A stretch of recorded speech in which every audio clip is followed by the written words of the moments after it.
So what are you looking for in a keyboard? Is it the weighted? You definitely want weighted keys. Is that what you're looking for? Or?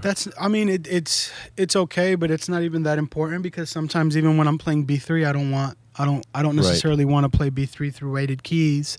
So that's not so much of the deal. I mean, it's nice, but I think it's more about the actual keyboard. Okay, the sounds. So a lot of times, like sometimes when we're in different countries, they'll have, hypothetically speaking, maybe a Roland RD700. I don't have anything against that keyboard at all. I really like it. And then they may have a Motif XF7 that's not weighted, and 99% of the time I'll take the Motif XF because it's strictly sound based. Okay. There have been times where I've played a keyboard smaller than this guy, just because it gives me the right sounds. But so that's what you're picking as an auxiliary keyboard. If you were leading worship, would you go for the same? Would you go for a Motif as Motif is XF8 good as well, or would you grab another? It keyboard? Depends. If I'm not going to play any pad things, if I don't need any pads coming out of a keyboard, then that frees it up. I mean, there's a lot of keyboards out there that do a really believable piano sound. Like what? Well, the Yamaha CP is one. You know that has some really decent piano sounds. The Roland, the RD series, all of those guys have good piano sounds in them. What I try to tell people is, pick a keyboard that has an onboard EQ somewhere, because that'll help your engineer out in some instances where the keyboard is just really driving a certain frequency.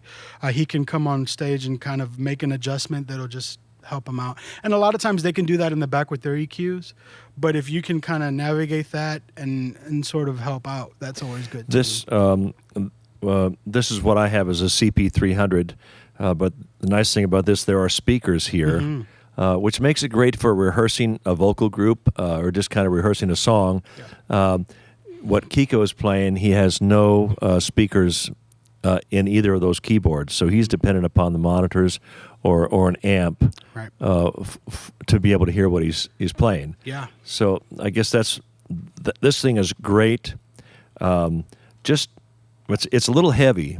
It's heavy to carry around, but it has the speakers built in, and I like it because it's, like I say, if you got a vocal group, just to sit and rehearse a song real quick, it really works. But this is you're a little more limited with this keyboard because you got to have a monitor or an amp. Yeah, and there's a lot of guys who will tend to have just a regular arranger keyboard, just your basic 61, and I think Yamaha makes one, I'm not sure if it's the PSR series or something like that. It has speakers in it as well. Oh. And for those purposes, it's light. You can carry it around. It has speakers in it. You can rehearse vocalists and stuff like that. I come before you today. There's just one thing that I want to